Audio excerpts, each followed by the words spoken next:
ലക്ഷാർച്ചന കണ്ട് മടങ്ങുമ്പോൾ ഞാൻ ലജ്ജയിൽ മുങ്ങിയ മുഖം കണ്ടു. മങ്കൊമ്പ് ഗോപാലകൃഷ്ണൻ അന്നത്തെ പുതിയ ഗാനരചയിതാവ് രംഗത്ത് വന്ന് ഹരിഹരൻ്റെ സിനിമയായിട്ട് സഹകരിച്ചിട്ടുള്ള ഒരു പാട്ടാണിത്. അപ്പോൾ അതിൻ്റെ ഒരു രചനയുടെ ഒരു പ്രത്യേകത അതിൻ്റെ തുടക്കം മുതൽ തന്നെയുണ്ട്. അതൊരു നവാഗതൻ പാട്ട് മറ്റുള്ളവരോട് മത്സരിച്ച് നന്നാക്കണം. കാര്യം അന്ന് വയലാറും ശ്രീകുമാരൻ തമ്പിയും പി ഭാസ്കരനും ഒക്കെ വളരെ സജീവമായിട്ട് നിൽക്കുന്ന ഒരു കാലമാണ്. അപ്പോൾ ആ ഒരു പുതുമ, എഴുത്തിൻ്റെ ഒരു പുതുമ മങ്കൊമ്പ് ഈ പാട്ടിലൂടെ കൈവരിച്ചിട്ടുണ്ട്. ലക്ഷാർച്ചന കണ്ടു മടങ്ങുമ്പോളൊരു ലജ്ജയിൽ മുങ്ങിയ മുഖം കണ്ടു.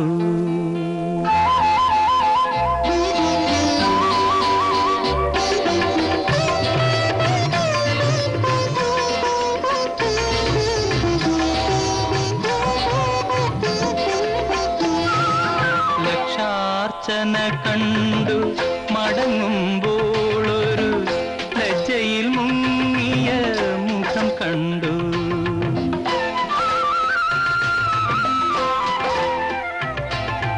ലക്ഷാർച്ചന കണ്ടു മടങ്ങുമ്പോളൊരു ലജ്ജയിൽ മുങ്ങിയ മുഖം കണ്ടു. മല്ലികാർജുന ക്ഷേത്രത്തിൽ വെച്ചവൾ, മല്ലികാർജുന ക്ഷേത്രത്തിൽ വെച്ചവൾ മല്ലീശ്വരന്റെ പൂവമ്പു കൊണ്ടു, മല്ലീശ്വരന്റെ പൂവമ്പു കൊണ്ടു. ലക്ഷാർച്ചന കണ്ടു മടങ്ങുമ്പോളൊരു ലജ്ജയിൽ മുങ്ങിയ മുഖം കണ്ടു. ഹരിഹരൻ സാറിൻ്റെ ആദ്യകാല ചിത്രങ്ങളിലൊന്നായ അയലത്തെ സുന്ദരിയിലെ പാട്ടുകൾക്ക് സംഗീതം പകർന്നിരുന്നത് ശങ്കർ ഗണേഷ് ടീമാണ്. എനിക്കൊന്ന് മലയാള സിനിമയിൽ ആദ്യകാലങ്ങളിൽ വന്നിട്ടുള്ള ജോഡികളിൽ പ്രമുഖരായിട്ടുള്ളവരാണ്. മുമ്പൊക്കെ എപ്പോഴും സ്വതന്ത്രമായ സംഗീത സംവിധായകർ ഓരോരോ വ്യക്തികളായിരുന്ന സമയത്ത് ഇതൊരു പുതിയ പരീക്ഷണമായിരുന്നു. ഒരു പക്ഷേ മലയാള സിനിമയ്ക്ക് തമിഴിൽ വിശ്വനാഥൻ സാറും രാമൂർ സാറും തമ്മിൽ ഒരു വലിയ കോമ്പിനേഷൻ, ഒരുപാട് പാട്ടുകൾ നന്നായിട്ട് നമുക്ക് സമ്മാനിച്ചുകൊണ്ടിരുന്ന കാലത്ത് ഒരുപക്ഷെ മലയാളത്തിൽ ഇതൊരു പുതിയ അനുഭവമായിരുന്നിരിക്കാം. ഇത് ഒരു സംഗീത സംവിധായക ജോഡി എന്നുള്ള രീതിയിൽ ശങ്കർ ഗണേഷിൻ്റെ രംഗപ്രവേശം.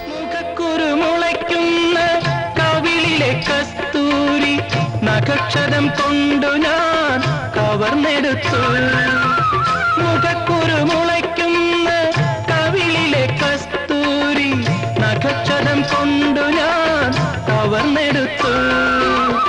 അധരം കൊണ്ടധരത്തിൽ അമൃതു നിവേദിക്കും, അധരം കൊണ്ടധരത്തിൽ അമൃതു നിവേദിക്കും അസുലഭ നിർവൃതി അറിഞ്ഞു ഞാൻ. ഹരിഹരൻ്റെ ആദ്യകാല വിനോദ ചിത്രങ്ങളെല്ലാം കഴിഞ്ഞു വന്ന ചിത്രമാണ് രാജഹംസം. പ്രണയം അടിസ്ഥാനമുണ്ട്, അതിൽ സ്നേഹബന്ധങ്ങളുണ്ട്, ബന്ധനങ്ങളുണ്ട്, അങ്ങനെ ഒരു കഥയാണ് അത് പ്രതിപാദിച്ചിട്ടുള്ളത്. അതിലെ ഒരു പ്രത്യേക ഒരു സന്ദർഭത്തിലെ ഒരു പാട്ടാണ് സന്യാസിനി നിൻ പുണ്യാശ്രമത്തിൽ എന്ന് തുടങ്ങുന്ന ഗാനം. ഇത് പലപ്പോഴും ഇത് വയലാറിൻ്റെ ഒരു ആത്മഗാനമായിട്ട് തന്നെ പറയാറുണ്ട്. അത് പിന്നെ ദേവരായ മാസ്റ്ററുടെ കമ്പോസിങ്ങിനെ കുറിച്ച് പറയാറുണ്ട്. പക്ഷേ ആരും ഇത് ചിത്രീകരിച്ച ഒരു സംവിധായകനെക്കുറിച്ച് പലപ്പോഴും പരാമർശിക്കാറില്ല. എങ്ങനെയാണ് വയലാറിന് സന്യാസിനി എന്നൊരു വാക്ക് കിട്ടിയത്? തീർച്ചയായിട്ടും അതിൻ്റെ ഒരു സിറ്റുവേഷനിൽ നിന്നാണ്. അത് സംവിധായകൻ ഹരിഹരൻ പറഞ്ഞു കൊടുത്തതാണ്. വിശുദ്ധയായിട്ടുള്ളൊരു സ്ത്രീ, അവൾ താമസിക്കുന്ന ഒരു ഇടം, അവൾ സന്യാസിനിയെ പോലെയാണ്. അങ്ങനെ ആ വാക്ക് വന്നു. ഇത് പറയാൻ കാരണം അടുത്ത വരികളിലോട്ട് വന്നാൽ കൃത്യമായിട്ട് മനസ്സിലാകും. ഇപ്പോൾ ഇവളുടെ പ്രണയം എന്നത് ഇവൾക്ക് സ്വീകരിക്കാൻ വയ്യാത്ത ഒരു പ്രണയമാണ്, തുറന്ന് പറയാൻ വയ്യ. എന്നാൽ കാമുകൻ പുറത്തുനിന്ന് ഈ പ്രണയം ആവശ്യപ്പെടുന്നുണ്ട്. പക്ഷെ അവിടെ അയാളുടെ പ്രണയം നിരാകരിക്കപ്പെടുകയാണ്. അവൾ വാതിൽ കൊട്ടിയടക്കുകയാണ്. അതിന് പ്രത്യേക കാരണങ്ങളുണ്ട്. പക്ഷേ അയാൾ പുറത്ത് നിൽക്കുന്നത് അന്യനായിട്ടല്ല നിൽക്കുന്നത്, അന്യനെ പോലെ നിന്നു എന്നാണ് പറയുന്നത്. അന്യനെ പോലെ നിന്നു എന്ന് പറഞ്ഞാൽ തീർച്ചയായിട്ടും സംവിധായകൻ എഴുത്തുകാരനോട് വയലാറിനോട് പറഞ്ഞു കാണും ഇതാണ് അതിൻ്റെ ഒരു അന്തരീക്ഷം. എന്നാൽ വയലാറിനെ പോലുള്ള പ്രതിഭാശാലിയായിട്ടുള്ള ഒരു എഴുത്തുകാരൻ, ഒരു കവി, ഉന്നതനായ കവി എന്ന് തെളിയുന്നത് ഈ പാട്ടിലുണ്ട്. അത് അദ്ദേഹത്തിൻ്റെ സ്വാതന്ത്ര്യത്തിൽ നിന്നൊക്കെ ഉണ്ടാകുന്നൊരു ഗാനമാണ്. അദ്ദേഹത്തിൻ്റെ എഴുത്തിൻ്റെ വൈഭവത്തിൽ നിന്നുണ്ടാകുന്ന ഗാനമാണ്. എന്നുവെച്ചാൽ രാത്രി പകലിനോടെന്ന പോലെ യാത്ര ചോദിപ്പു ഞാൻ. അതൊക്കെ ഒരു ക്ലാസിക്കായിട്ട് എഴുതാൻ കഴിയുന്ന ഒരു കവിക്ക് മാത്രമേ സാധിക്കുള്ളൂ.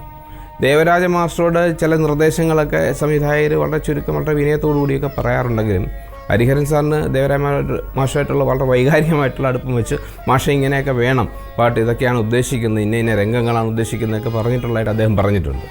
പക്ഷേ ദേവരായ മാഷ് ഹരിഹരൻ എന്ന സംവിധായകൻ മനസ്സിൽ എന്താണ് ഉദ്ദേശിച്ചത് അതിൽ നിന്ന് ഒരു പടി മുകളിലാണ് അദ്ദേഹം വീണ നൽകിയിട്ടുള്ളത്. അപ്പോൾ അതുകൊണ്ട് 3 പേര് ഒത്തുചേർന്ന്, അങ്ങനെ പറയാൻ പറ്റുള്ളൂ. വയലാറും ദേവരാജനും ഹരിഹരൻ എന്ന സംവിധായകനും കൂടി ഒത്തുചേർന്നുണ്ടായ മലയാള സിനിമയിലെ ഒരു ക്ലാസിക് ഗാനരംഗമാണ് ഈ ഗാനം. സന്യാസിനി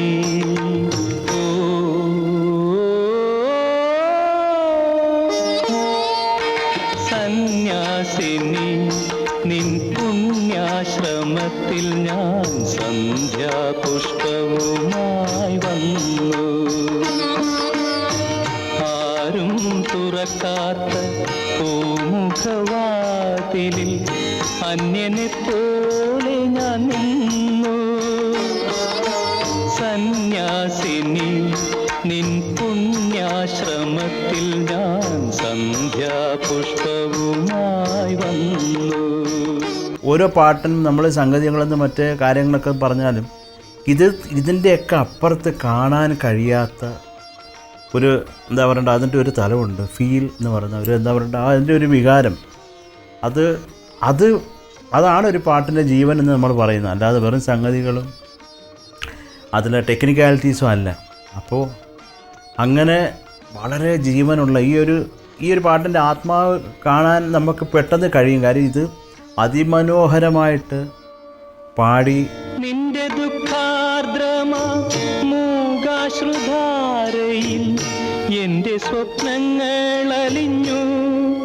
സഗദ്ഗതം എന്റെ മോഹങ്ങൾ മരിച്ചു. നിന്റെ ദുഃഖാർദ്രമാ മൂകാശ്രുധാരയിൽ എന്റെ സ്വപ്നങ്ങൾ അലിഞ്ഞു. സഗദ്ഗതം എന്റെ മോഹങ്ങൾ മരിച്ചു.